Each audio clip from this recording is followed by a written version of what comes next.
Good afternoon, everybody, and good morning to Oklahoma. My name is Irene Auer-Wenderwitt from the Leo Baeck Institute in Jerusalem, and I'm happy to welcome you all for actually our last meeting in this summer term for this year.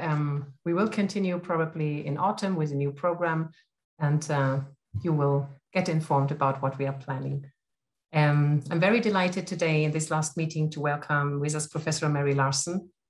She's the Associate Dean for Special Collections of the Oklahoma State University Library and the former president of the Oral History Association. She earned a PhD in anthropology from Brown University and has worked as an oral history for over 30 years now. So she has a lot of experience, and I'm really happy to hear more about her research and soon. Much of her research has focused on the intersection of ethics and technology in oral history, with a particular emphasis on underrepresented communities.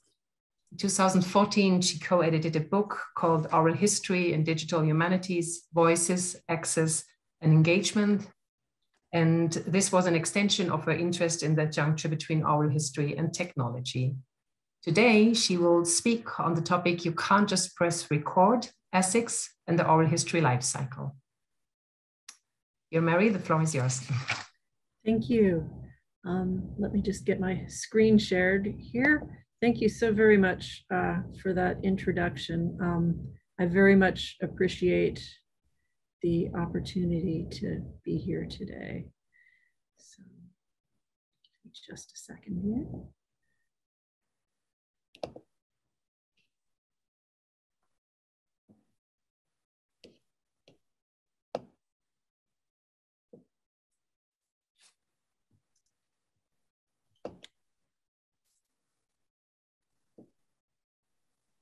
There we go. Can everybody see the slide deck at this point? Excellent. Okay. Well, today, as promised, I'm going to be talking about ethics and oral history, but with the caveat that this clearly isn't going to be an exhaustive discussion, since just about every area of oral history is going to be heavily impacted by the concept of ethics in one form or another. I think it permeates just about everything in the method, theory, and methodology of oral history. I think in part because oral history is predicated on constructing and maintaining relationships between people. And whenever you have people interacting like that, you have intersections of respect and power and authority and all sorts of other messy things. I probably have this bias towards ethics in part because it's one of my areas of research. But as I've watched oral history change over the last 3 decades, I would argue that all of the major conversations about principles and best practices ultimately tie back to ethics. Even when you're just talking about digital specifications for audio files, something as simple as that. And I'll get to why that is in a minute, but what you really need to know from the start is that because oral history is based on person-to-person communication, there's more discussion at international and professional levels about ethics than I think with probably many other humanities areas of study. All the big blowouts that I can recall at the US meetings, for example, have all been ethics related. And the topics have included arguments over everything from the representative nature or not of transcripts.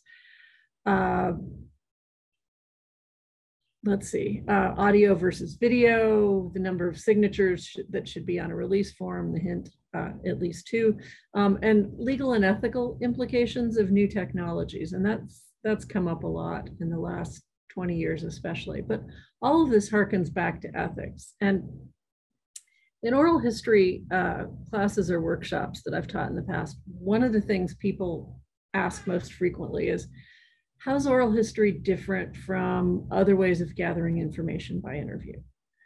How's it different from ethnographic interview? How's it different from journalism? And I'd argue that one of the primary differences is ethics, not just in the research and recording of an interview, but also in its processing, preservation, curation, and reuse.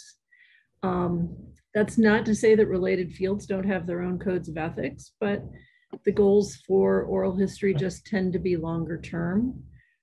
So the ethics are framed accordingly. The time frame is different, so the ethics are as well. Let's see.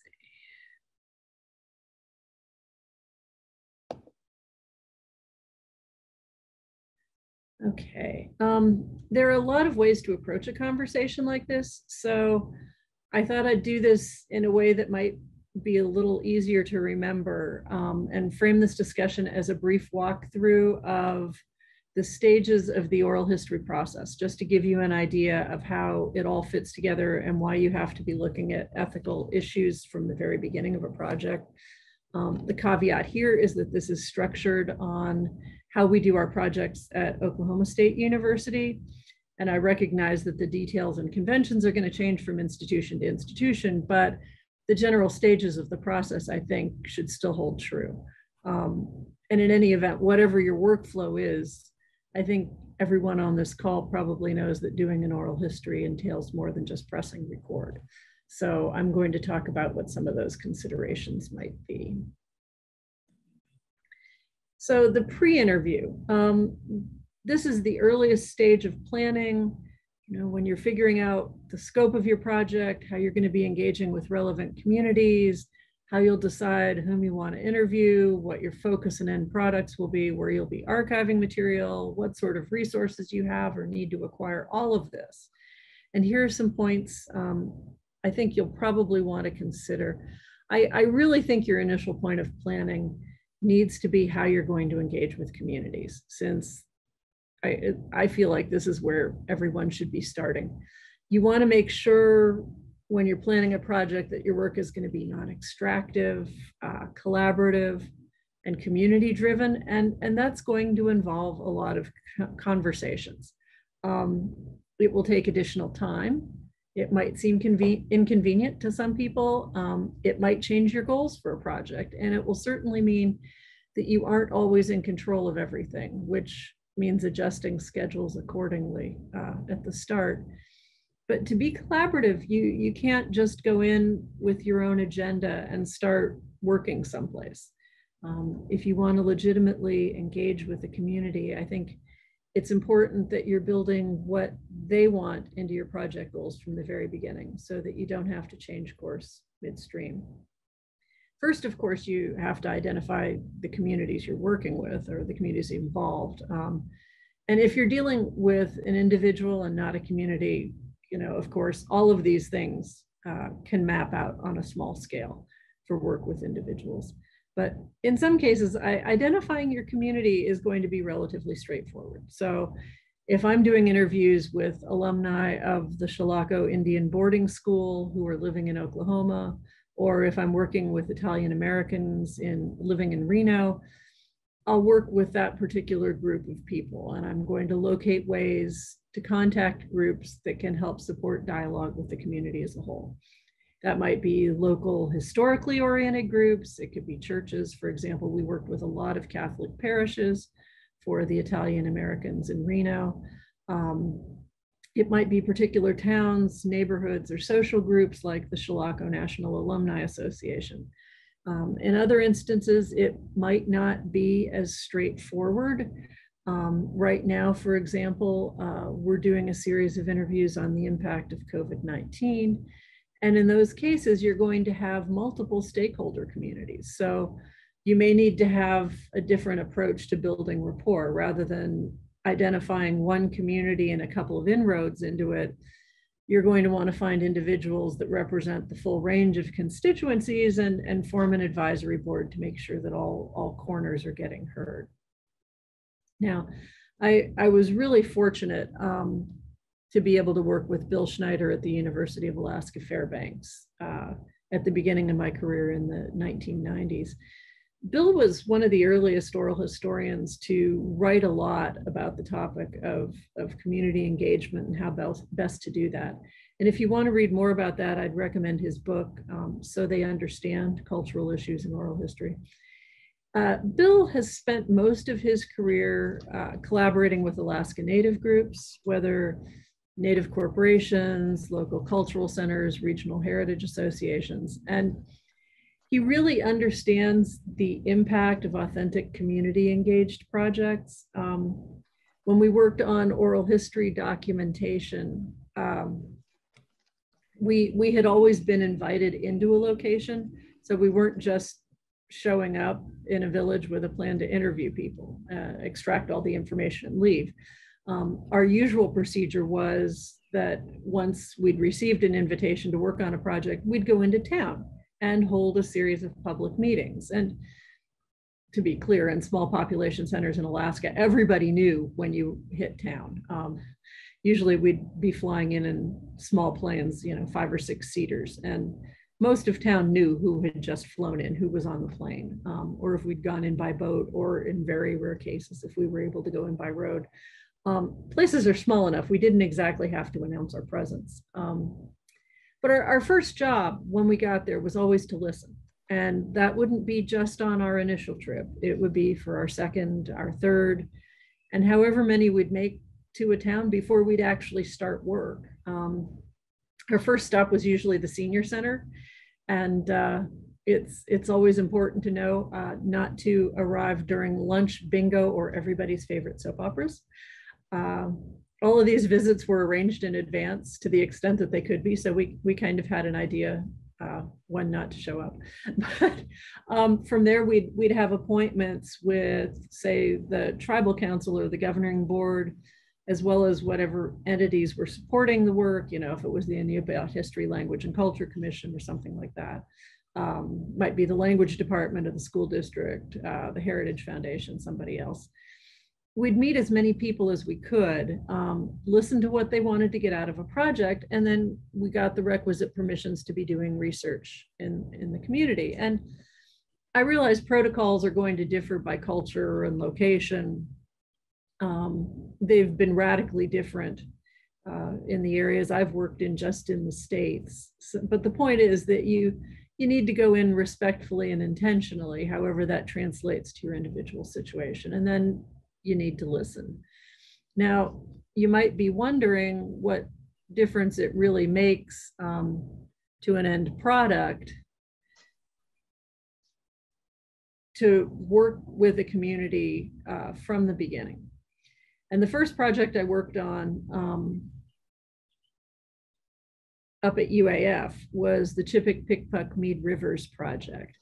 It was out of Utqiagvik, Alaska. And we were collaborating with the Inupiat History, Language, and Culture Commission on the North Slope, digitizing oral histories, oral history audio, bilingual transcripts, and trying to put them all together in a computer database. Now, this was before the World Wide Web was a thing. So we were designing these for standalone kiosks.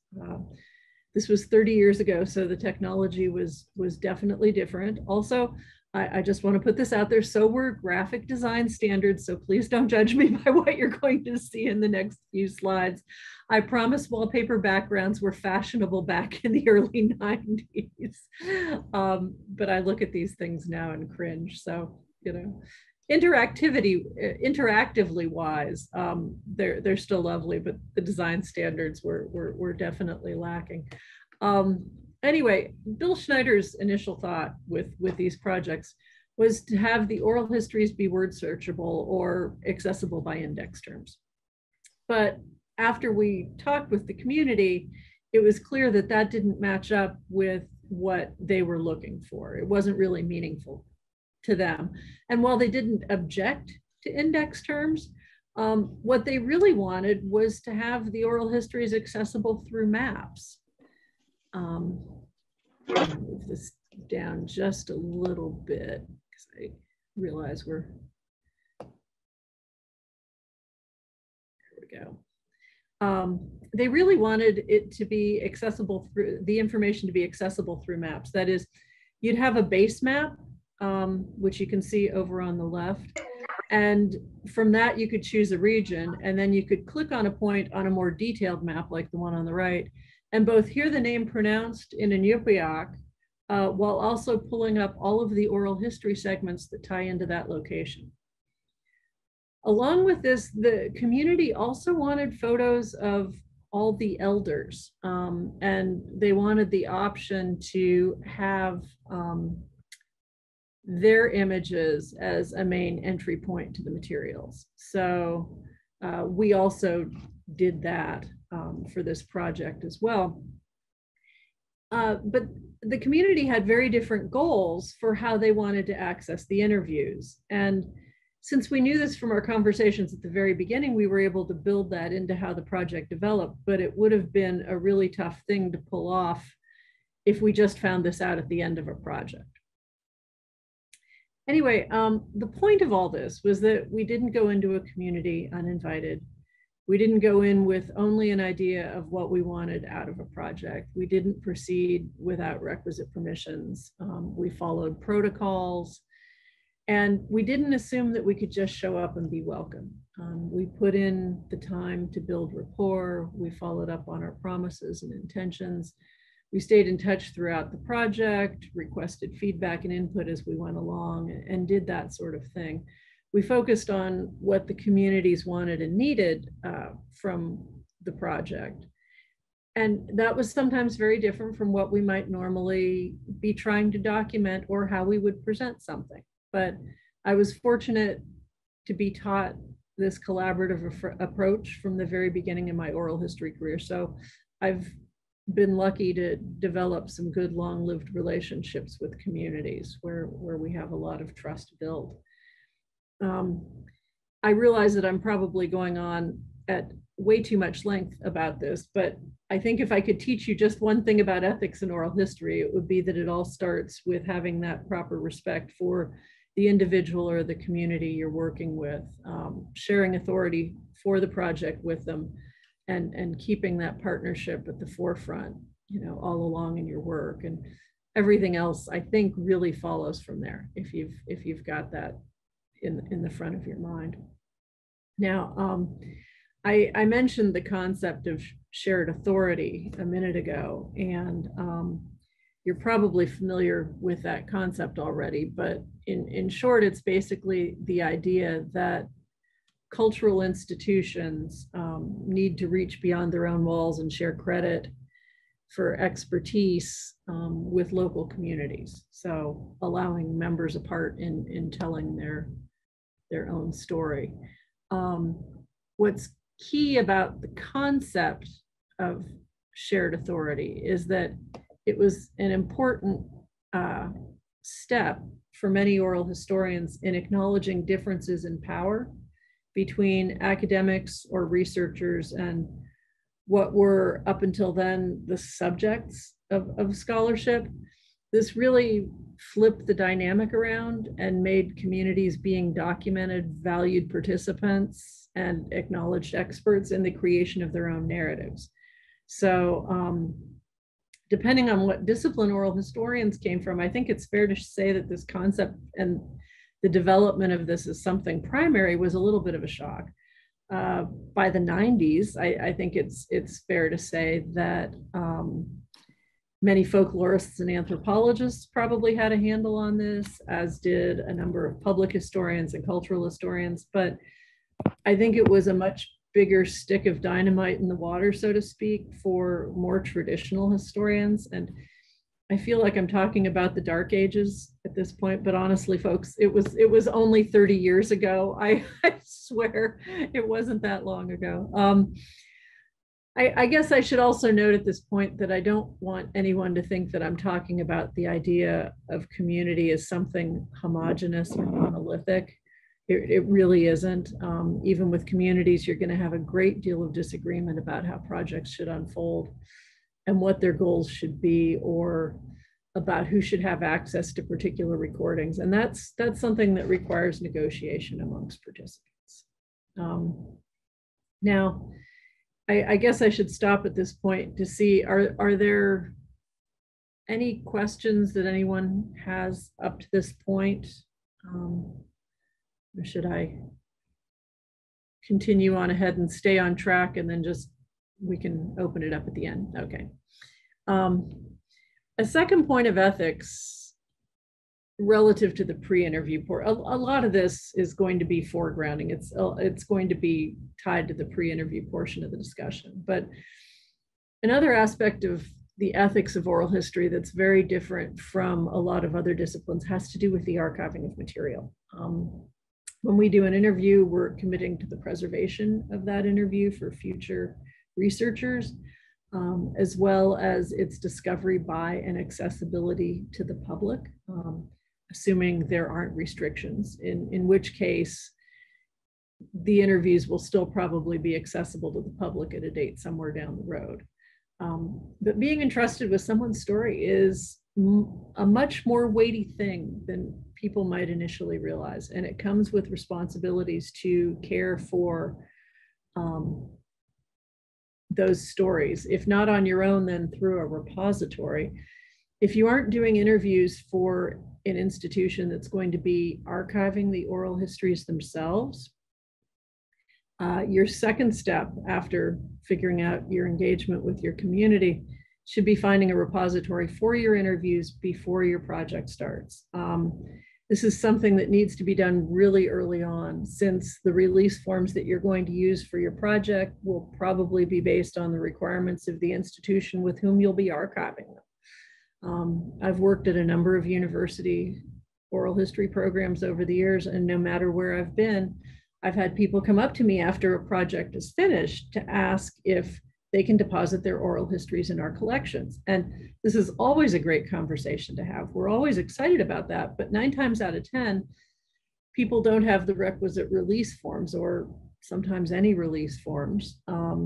They haven't had conversations with their interviewees about archiving materials or about potentially hosting materials online. And they haven't collected the information that we need to stay in touch with chroniclers, or to get in touch with them to find out if these things are okay with them. So it's a lot harder and sometimes impossible to do all this after a project has started. So on behalf of archiving institutions, and I know a lot of you are tied with archiving institutions as well, let me just ask people to please do this at the beginning, and never promise interviewees that you'll be depositing their oral histories somewhere until you've worked with a repository and come to an agreement with them. So that's going to be very important as well.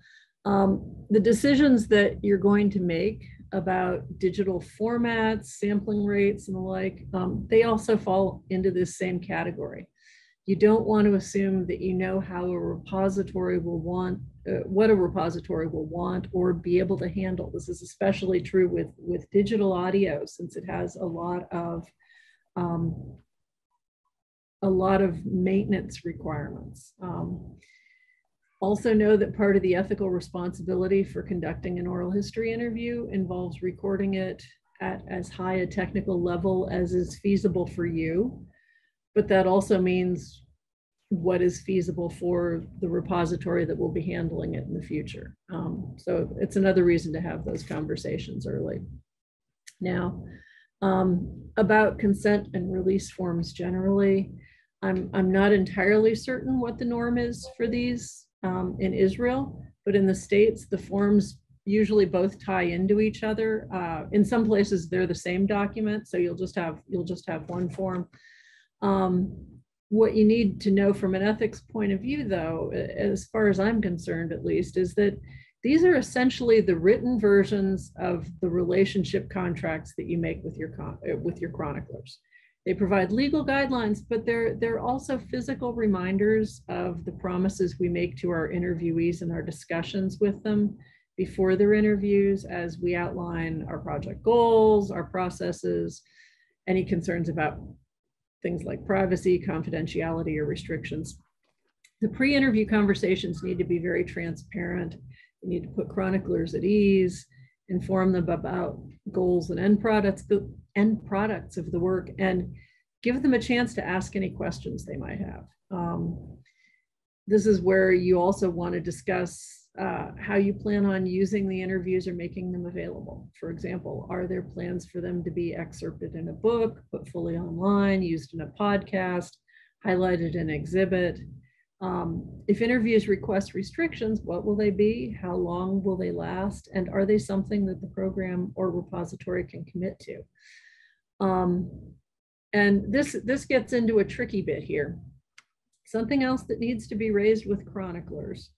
And again, this is going to differ wildly depending on legal situations and legal circumstances. But something that needs to be raised with chroniclers is what we can and can't guarantee for their oral histories regarding privacy and requested restrictions.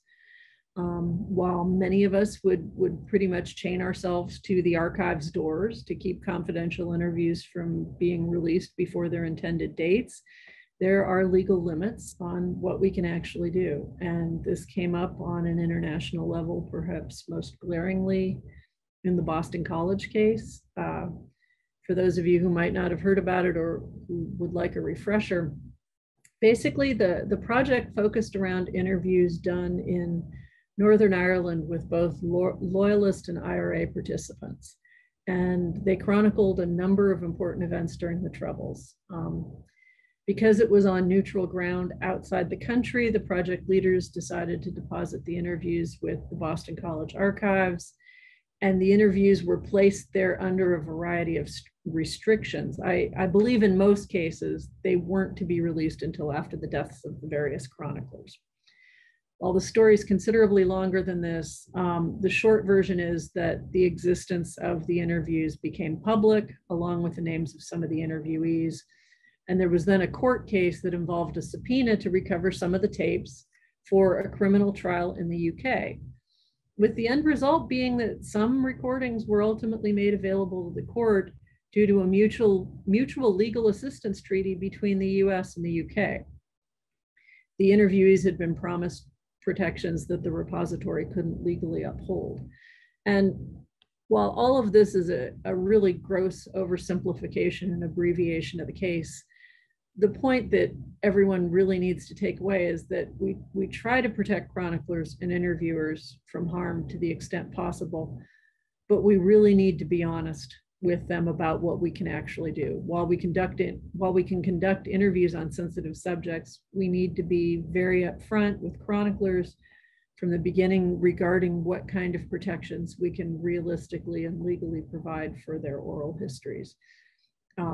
They may reconsider what they want to discuss on the record. And while that may result in not capturing that particular part of a story, we've also behaved ethically relative to our chroniclers. I will, however, note at this point that interviewees should have autonomy in making those decisions. I've seen a number of programs sort of rather patronizingly overrule chroniclers regarding whether or not their materials should be made available. And I think if people are capable of understanding the situation and still want to make their oral histories public, I don't know that it's up to us to decide what sort of risks people should take on. So just a note there. And again, this is all going to vary wildly based on legal situations and circumstances, from state to state, country to country. Mutual legal assistance treaties are involved. It's all very sticky, and I am not a lawyer, nor do I play one on TV. And I never in a million years, expected that oral historians would need to have this kind of legal awareness of some of the background, but there you are. Also, at the pre-interview stage of the process, when conducting projects tied to trauma, this ties back in to a certain degree to the last point, you want to decide upfront what your guidelines are.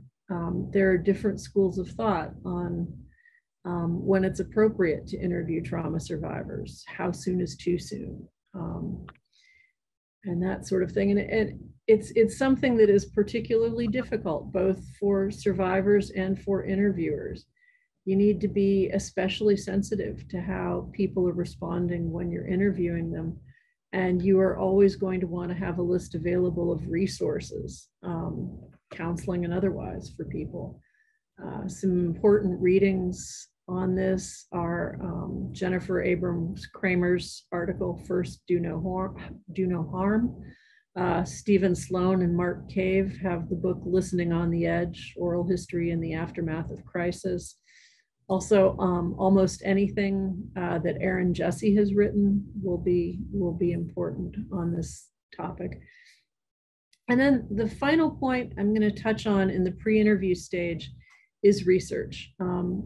This is a short point, but a really important one. You need to do your homework before interviewing people. Put quite simply, it's a sign of respect to show up to an interview well prepared. And if you don't think people will notice, you're wrong. Back in Nevada, I had a colleague who was roundly castigated by an interviewee for not having done their research. And that interviewee actually stopped the process and declined to be interviewed until the oral historian had brought themselves up to speed on the chronicler's background. So it is something that people notice. Okay, so we're going on to the interview stage of the process now. We've finally gotten out of pre-interviews. Don't worry, the rest of it isn't proportionally this long. I front loaded a lot. Okay, so the interview stage, an oral history is a dialogical exchange. It's a collaborative conversation between the interviewer and the interviewee. And it involves, all the messiness of language and interpersonal relationships and power imbalances and all of that.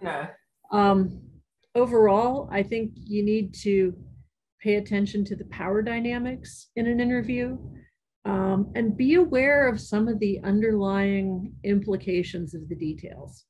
So for example, what does it mean if you offer to conduct an interview in your office instead of in the chronicler's home or office? What does that say about where you feel the power lies? Or what happens if you haven't mentioned consent or deed of gift forms in advance, and then people feel a little ambushed because you don't mention them until you've set up all of your equipment already and you're already in their house and you've set up all the equipment, so they feel pressured to sign. Interviewers need to be aware of all the moving parts and accord interviewees their proper autonomy. The oral history also needs to be conducted according to any ground rules laid down by the interviewee, and this is something that can be negotiated on the front end. For example, I like to ask people in advance if there are any topics they don't want to discuss, in part because we aren't intending to be ambushed journalists, but we also, don't want to accidentally trip across a painful topic that might be completely irrelevant to the interview. For example, I'll stay on track here instead of going down that particular rabbit hole. But you'll also want to remind people before starting an interview that they have the right to not answer any particular questions, and they have the right to stop an interview at any point. The other thing with oral histories is that we do have long-term goals. It's not just the immediate short term. And the idea of recording something for posterity may sound a bit pompous or presumptuous, but it ties into the idea that an oral history needs to be broad enough to be of use to future researchers. The questions and the investigation, and in fact, the documentation of context and affiliated activities and events, perhaps, need to go beyond the immediate needs of a project to try to anticipate what will be of importance years down the road. So outside of the relationship between the interviewer and interviewee, and potentially the relationship with the community, you have to keep in mind that there's also an additional party to that conversation, which is the future viewer or listener of the oral history. So come to all of this with long-term in mind. And then post-interview, what are you dealing with in that context? Well, you've got processing and preservation.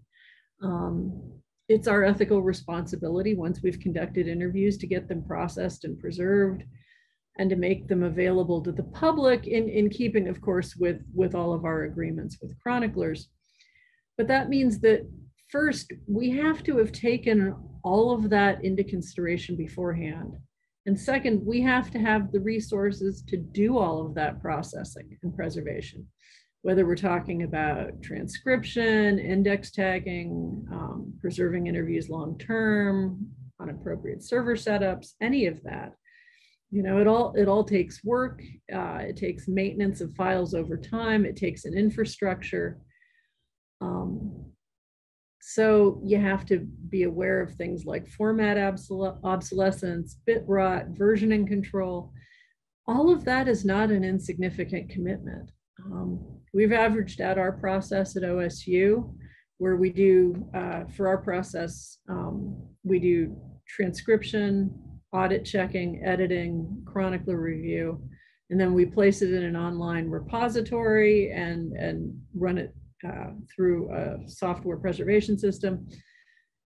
And I think it comes out to about $1,100 for each hour of audio generated. And that's from the pre-planning and research to putting something online. So repositories are making some significant investments. And that's something to keep in mind. As part of the processing, we also have a responsibility to allow interviewees to review their oral histories, either in transcript form or tagged form, if you're doing some indexing through a program like OHMS, or even just in the original audio or video form. And while it isn't common, it's possible at this point in the process that someone might decide they want to withdraw their oral history from a project. Sometimes people will have second thoughts about topics or people they've discussed. Now, usually this just results in long conversations to try to determine the specific issues and resolve them. Sometimes they can't be resolved, and you might end up needing to return an interview to a chronicler or possibly redo an interview. It's pretty unusual, since issues like this can usually be addressed through a range of approaches, including limited restrictions or limiting general access.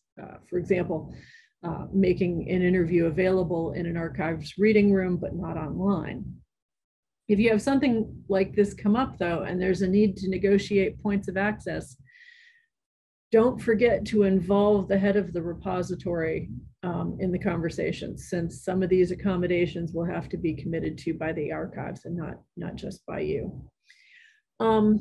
We also have issues of curation and contextualization. This is very much a Bill Schneider point, and it has its roots in anthropology, I think, to some degree, but it's the idea that sometimes interviews that cross cultures or languages or socioeconomic circumstances, sometimes they're hard for outsiders to understand. For example, it may be very difficult for someone living in downtown Tel Aviv to truly understand what background informed the interviews of Yupik residents of a small coastal town in southwestern Alaska. It might be very easy to take that material out of context, which could result in negative views of the speakers.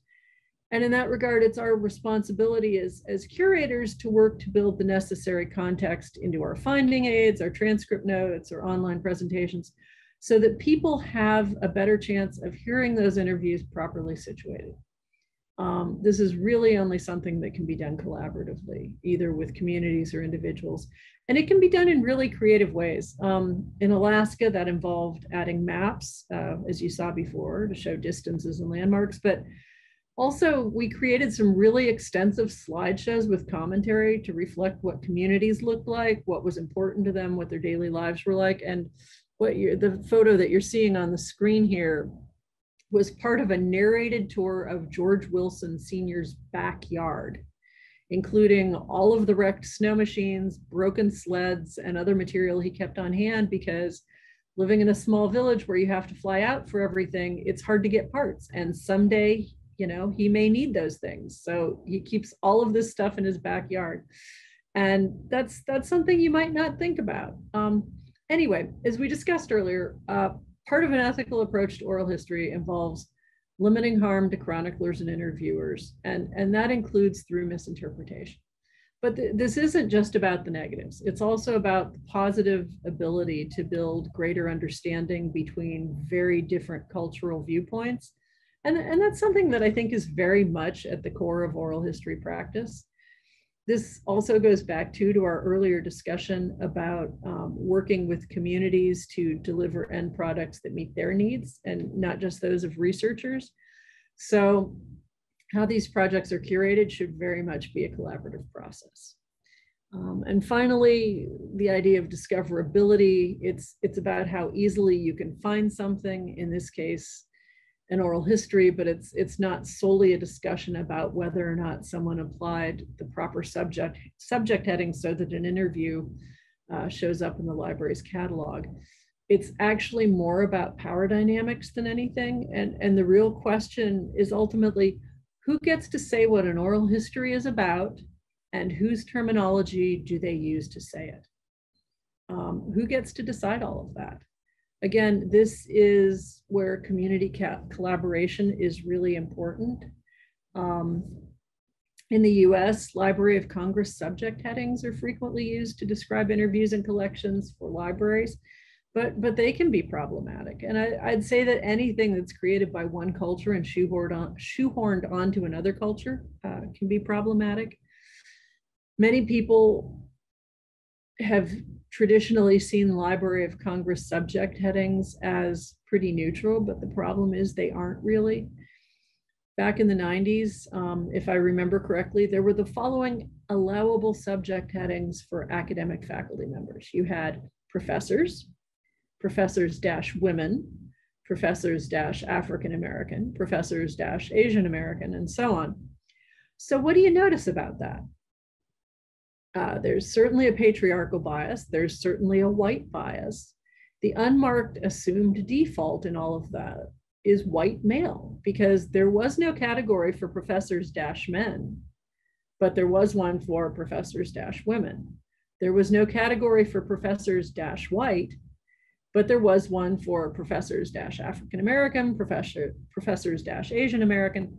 So, you know, that gives you a sense of how this can be kind of problematic. And I think that's something that we have to take into consideration. Also, Library of Congress subject headings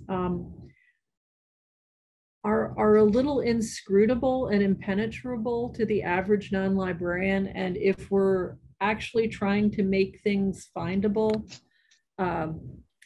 for people in our communities, I think discoverability has to include vocabulary that people in the communities can relate to. It means that along with creating end products that are meaningful to your collaborating communities, you have to have search terms that are as well. If I'm working with Inupiaq communities in Alaska and want to tie my subject heading to particular Inupiaq practices, my only subject headings in the Library of Congress schema are Inupiat, Inupiat-women, Inupiat art, Inupiat baskets, and Inupiat first contact with Europeans. Now, I mean, if you're looking at trying to describe everything that's happening in a culture, that doesn't give us a whole lot to work with. There's nothing like Inupiat health and medicine, Inupiat science, Inupiat subsistence hunting, Inupiat native corporations. So these are things that you can work with your communities to introduce in controlled vocabulary to make all of that meaningful. If anyone's interested in more work on that, Deborah Lee and Eleanor Mazet both have very good articles that touch on that topic. And I'm going to finish, see, I swear I am going to finish on these last two thoughts. Much of what I've discussed today boils down in many ways to accountability, to communities and to chroniclers. And while this was important back in the days when oral histories were made available only through archival reading rooms, it is absolutely critical now that so much material is made available online. We need to be especially careful of how we collaboratively curate and contextualize interviews that are so globally public for the good of communities and chroniclers. And accountability in some respects also flows both ways in the digital era, which brings me to my second point. We need to realize that that same global online access gives communities and chroniclers the ability to hold us as oral historians that much more accountable. And I think that's a very, very good thing. But keep in mind that this has the potential to affect more work than just your own. How you conduct yourself and the way in which you are responsible and accountable to communities has the possibility to impact any oral historians who come after you in a community, whether to re-interview particular chroniclers or collaborate with a particular group on another project. Your success at building rapport and following through on your promises will reflect on the oral history community generally. So whatever you do, please be trustworthy and don't make it hard for others further on down the road. The basic guideline, to keep in mind is the golden rule: treat the communities you're working with and the chroniclers you're working with in ways that you would like to be treated, or, as I tell people, better yet, in ways you would like someone else to treat your grandparents. So thanks very much for all of your attention and for being so kind with letting me speak. Thanks for that opportunity. So does anyone have questions or comments at this point? I'm trying to look at chat at the same time. I'll stop sharing my screen. So there we go. Yes, thank you. Thank you very much. That was very systematically go through every step, and this is consistent questions of what's the ethical aspect of this. I allow myself to start with a question. The interviews that I made so far, that was very much concentrated on a certain group, maybe a profession of people. I would never have defined it as a community. And I listened to what you said, like how to approach to this community, to have different preparatory conversations with different people before actually starting to interview. It's somehow to set the ground in the community, to make yourself known, and also to let them participate actually, and to think about it all, what might be an appropriate or outcome for them out of this conversation process interviewing with you. Did you ever come across a problem about this closeness that you develop with the community in questions of analysis afterwards, of feeling, obliged to their aims, that what they said, maybe also conflicts? As you said, the communities, they're one homogeneous group, there were different voices. So I wondered, wow, how are you dealing with that afterwards? Yeah, and that's something that requires a lot of negotiation. And back and forth conversations after the fact too. And people need to know from the beginning that community representation may not always be unanimously positive. For example, in order to do oral histories honestly and oral histories that will be meaningful, we need to look at both positive and negative aspects of communities, of experiences, of events. A really good example is the project that some of my colleagues here in the Oklahoma Oral History Research Program have been doing. And they're working with the Chilocco National Alumni Association. The Chilocco Indian School was a boarding school, and you may have been hearing about some of the history of the boarding schools in the US and Canada, especially lately. Their legacy is very tricky because some people had very positive experiences at those schools, depending on what years they were there. Some people had very negative experiences. And even within the group of alumni, you have very different opinions on how to represent that. And that's something for the oral histories themselves can be out there as their own witness to all of that. But for the material that's put forward, there was a lot of negotiation for the collaborative byproducts, let's say. So presentations, there was a documentary done, and there was a lot of negotiation back and forth about how that would be represented, with the idea, of course, that it couldn't all, there had to be a warts and all kind of presentation that showed that there were different opinions on this. And this is something that I think is good to talk with communities about in advance. Mm-hmm. And then it's not a surprise people don't feel taken advantage of if they know there's this commitment to the story at the beginning. But it is something that was negotiated very, very intentionally with the community, with the different parts of the community. Thank you very much. Shmuel raised his hands and want to ask first. Okay, thank you. I want to ask you how, according to your opinion, interviewed person need to tackle these traumatic, tragic remembers, tragic memories from the past, and is it interviewer have any ethic and moral right to touch to traumatic parts of the life of interviewed people? Okay, I'm sorry, I caught a little, was it breaking up for other folks? I can to pass my question in the chat if you want. Okay, I'm sorry. Yeah, it's just, yes. Yeah, okay. There's just a it's little difficult to understand you. By moment, I put in the chat. Okay, Thank great. you. Here it is. Now this in the chat. Okay. I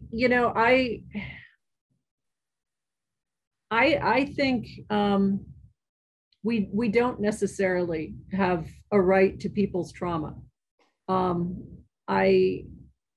one of the folks that tends to be very hesitant about interviewing survivors of trauma, but I also know people who have done it very ethically with people who want to share their experiences. I think part of it, if people are dealing with traumatic memories from the past,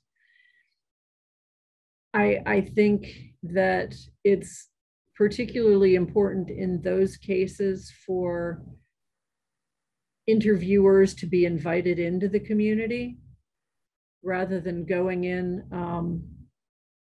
I know, for example, in Oklahoma, we have a lot of tornadoes. And we've had some devastating tornadoes that have destroyed communities. And people will say, well, why aren't you going out immediately after these events and interviewing people? It's like, well, this is not the time, to be doing this. There are a lot of, we have guidelines, I mentioned setting up guidelines for dealing with traumatic memories. I think just in general, this is someplace where we need to tread lightly. We need to be invited in to a community to do interviews. That's just my personal feeling. But it's an area where we need to be very cautious, and I don't think we have a right, to people's traumatic memories in the service of history. But if they want to share them, then it is also their right to do that. So the next one in the line is Tuval, if I see this. Hi. So first, thank you very much for this talk. It was very, very interesting. And for me, I'm very, very new to this. So I'm really trying to learn as much as possible. So it's been eye-opening in many ways. My research involves people where I would say that obviously you spoke about relations of power. And I would say that definitely I understand that as an interviewer, as the historian, as the person who's telling the story, the relations of power will still be geared towards me, but the community that I'm working with is more scientists, academics, and also in the context of Israel-Palestine, Jewish scientists as well. And so I'm wondering how should one, on the one hand, how should one approach something like this? Maybe I'll ask it in a more open sort of way. There's many questions about this. So, well, your relationships of power are going to be different depending on the communities. I think it's just important to be aware of them and acknowledge them and acknowledge where you're situated within those. Because sometimes we as researchers, we may not be in a position of perceived power. Sometimes we are coming from academic institutions. Sometimes we are not.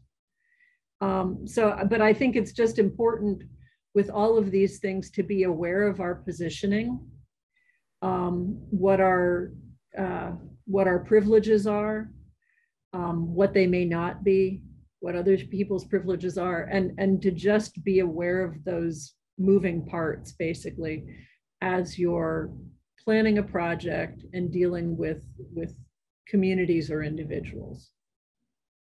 Because it's going to change no matter what the situation. It's different with every project and sometimes with every interviewee.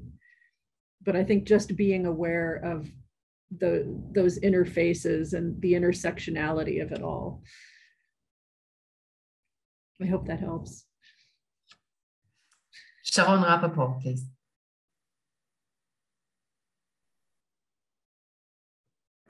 So first of all, thank you for a spectacular, very, very interesting presentation. I have a question that goes back and stretches a bit what Irena talked about. And I'm talking about this collaborative relationship that you were talking about. So my first question is very, very simple that I tend to think, because you're talking about us as oral historians as helping communities represent themselves. So the simple question is, how do you decide actually who should be interviewed? Are you the one that are deciding? Is the community the one that is deciding? Now, my second question, which is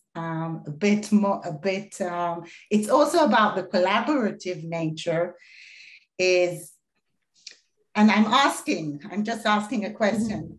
Can it be that this collaborative nature of the interviews reduces the scope of the project?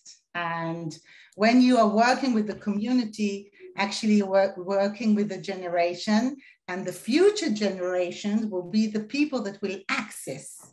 Now, could there be the case the future generation needs to know as if the real history?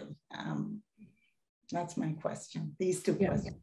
Okay, so I'll start with the first one about deciding who gets interviewed. I mean, all of this is a collaboration. When I say all of this is a collaboration, I actually mean a collaboration in the sense that the community has input and the oral historians have input.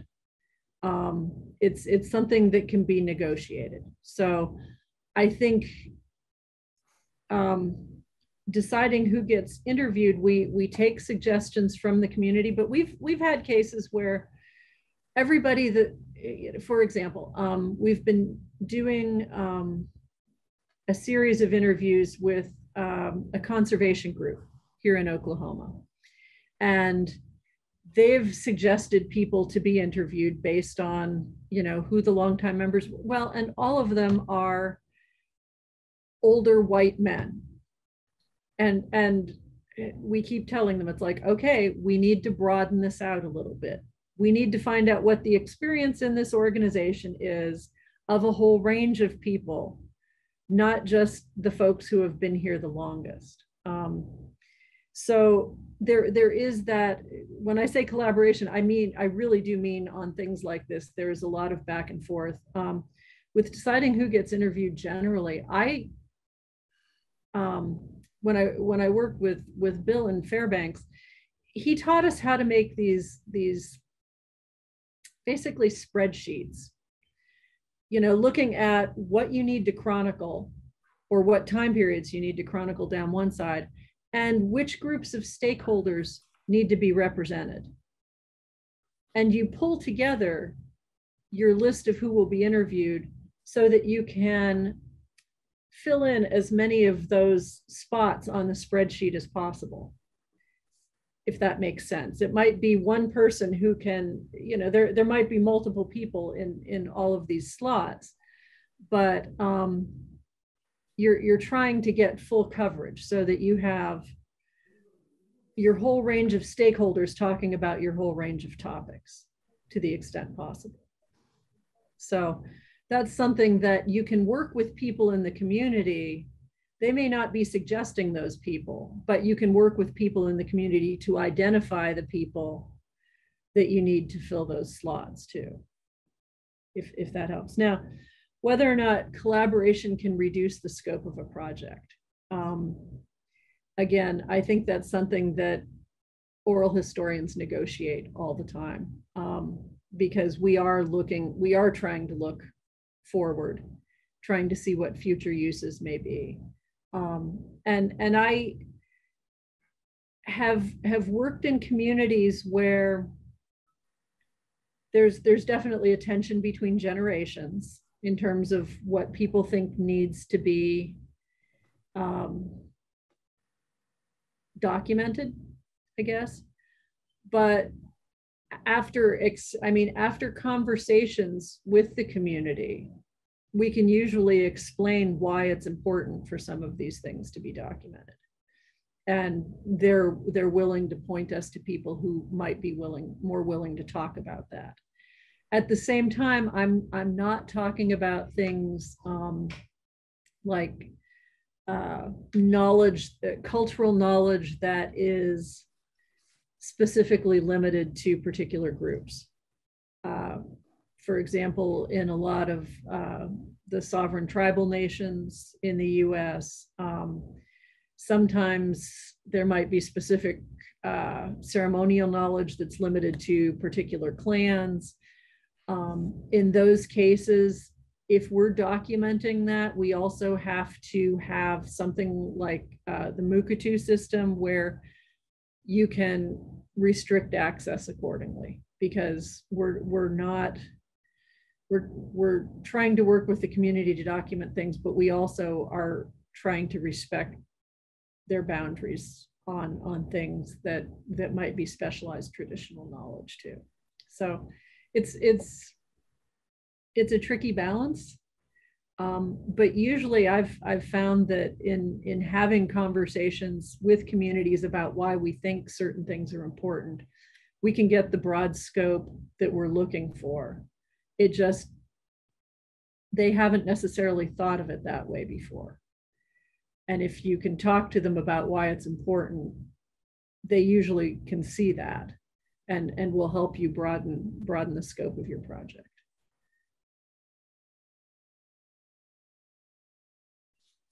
Okay, thank you. Julia Milski wanted to. Yeah. First of all, thank you so very much for the presentation. It's wonderful, it's systematic. It reminds me of all the very important things that need to be taken into account when we plan a project. And it's fantastic. And I don't have a question, I just have a comment. And it's in a way to expand the notion of collaboration. We are only human, even though we are very talented. There's no way we can remember all the issues that you've raised. And I know students may mistake, oh, I forgot to bring the form, I forgot the signature. And I think, as long as you don't forget the recorder. I once forgot a recorder, so it happened. Yeah, well, so my comment is that we are bound to make mistakes. We are bound to be insensitive. We are bound to say things that we shouldn't have said. It's okay. I know this is the ethical issues are kind of soft science, because methodology, if a student doesn't know methodology, I'm going to send him and learn before he interviews or she. But you can't learn ethics. This is something that comes with experience. And the bottom line is that this is why it's so important that we have this session.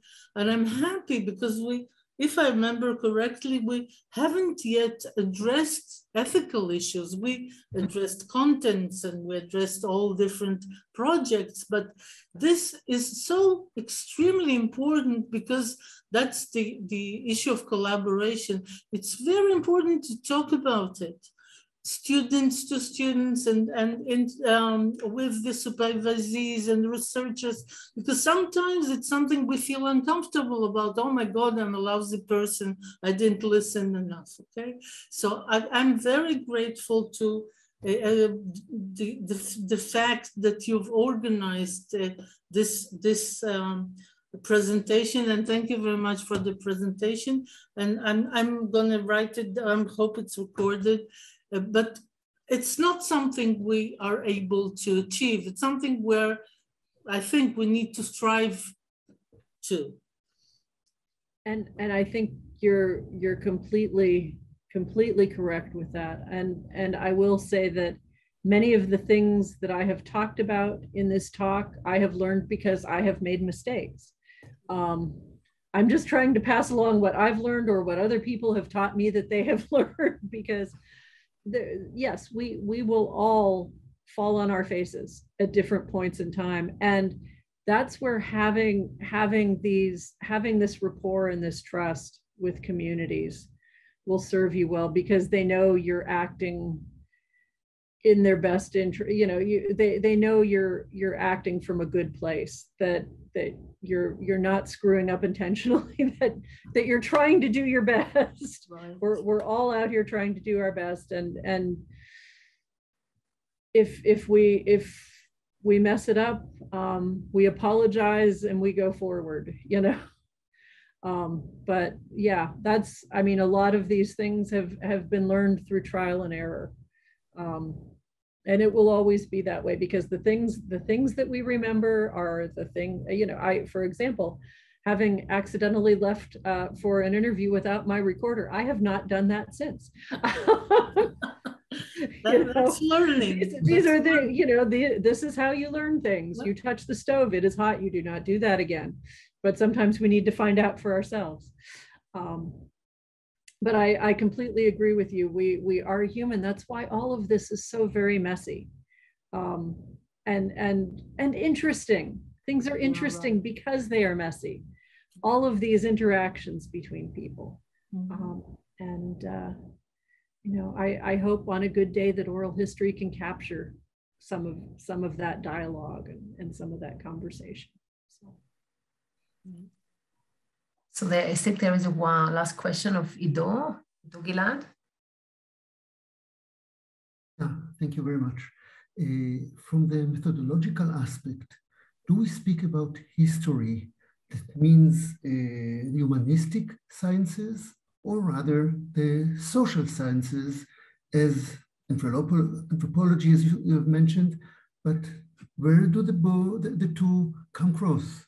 Because these are two different approaches, even though they do touch very similar events and researchers. That is the one. And the second, you have mentioned specifically the need to put more consideration into trauma. Do the trauma in both cases, the humanistic and the social sciences, do appear as a more magnetic event or magnetic field to be researched? in your eyes? Thanks. Those are interesting questions. Thank you. As far as humanities versus social sciences, I say that I come from anthropology, but what's interesting is I started out in archaeology and moved to cultural anthropology.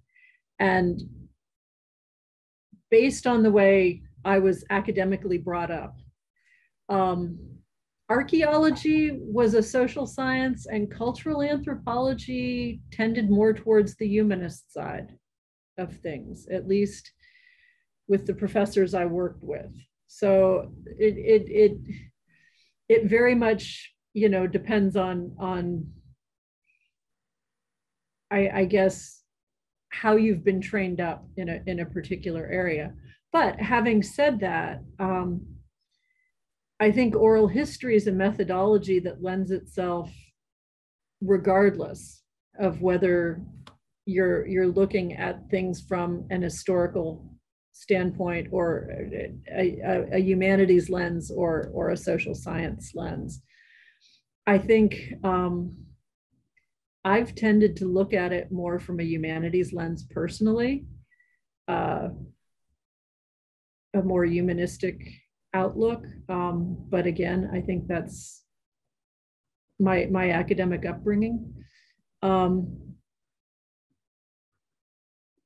And the idea about whether trauma is a more magnetic approach, I honestly don't know if it's a more magnetic topic, because I can see it. I understand your point entirely, but I could see it going either way. I think maybe social scientists might be more, for social scientists who have a very empirical, less humanistically informed approach. I think they might be more drawn to topics of crisis and trauma if they didn't have that concern on the ethical side. But I honestly couldn't say. It's an interesting question. As you have mentioned it, that is why I was anchoring on that. Yeah, it's now I'm going to be really paying attention though when I see trauma studies as to where it's coming from, where it's informed from. I think there's one last question of Guy Beiner, please. Hi, yeah, I'm thinking about this line that everything is a collaboration, right? That this kind of the strength of it and its boundaries and its limits. Because if I understand correctly, most of your talk is about the archiving aspect of oral history, the collecting of the testimonies, the depositing of the testimonies, the whole process of the interviewing process and what happens with it all the way through. But of course, there's another life to oral history, and that goes to the interpretation and the analysis. And that raises another set of ethical questions, very rarely addressed when it comes to discussions on ethics of oral history, is where are the ethics there? Does the collaboration end there? Sometimes in community projects, clearly not. It continues, but not, as some of the questions hinted here, it's not always a community project. Sometimes the historian goes, collects people from all over to collect about a certain topic. There's no community between them. Finds different people who know about a certain topic, might be in different countries, might be in different backgrounds, collects those testimonies, then goes back, having kept all the ethics of collecting the testimonies, and does analysis not through shared authority, or maybe doesn't want shared authority at that moment, doesn't want the person saying, well, your analysis is illegitimate, we're taking it back. There's another set of ethics to be done when it comes to the history part of oral history, to the analysis bit, the interpretation. Yeah, and if I thought I could have gotten all of that into 45 minutes, but no, I mean, I tried to touch a little bit on that in terms of the contextualization and you know, how we present material for reuse, but not reuse itself. And yeah, it's someplace where we haven't even I mean, I think oral history generally hasn't spent as much time on that. I think you're right. And part of that is because,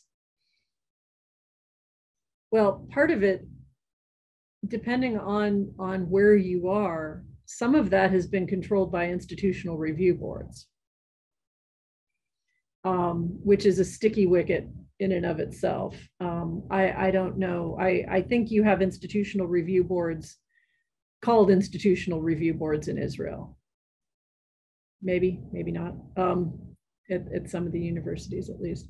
But you have, my understanding is you have the same basic infrastructure.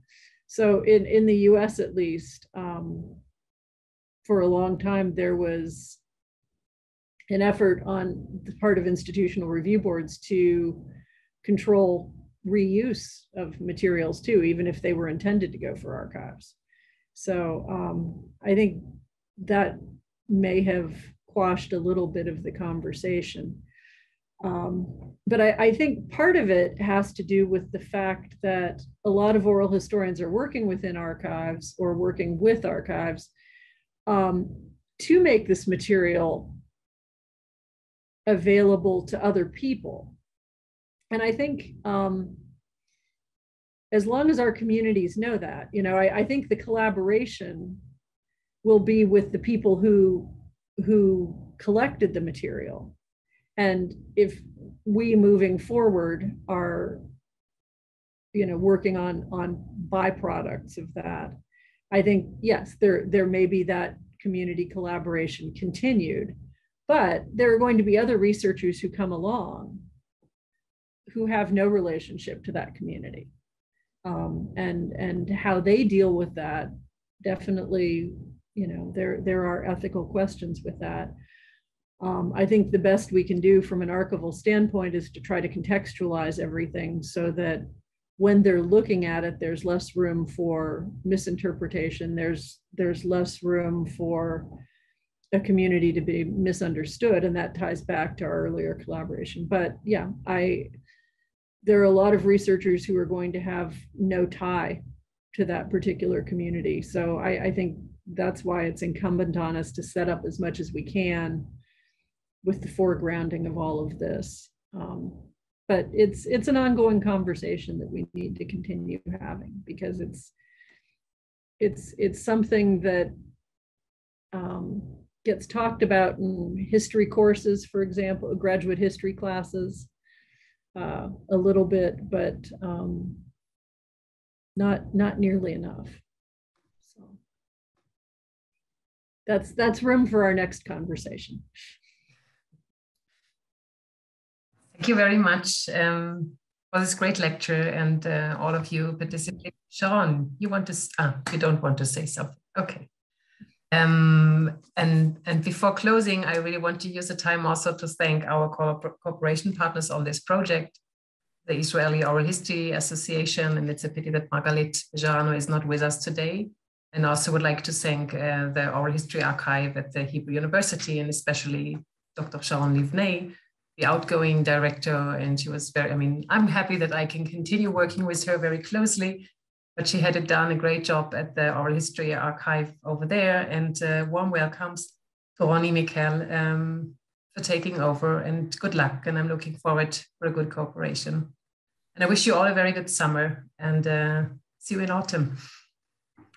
Thank you all so much. Thank you very much. Bye-bye. Thank you very much. Thank you very much.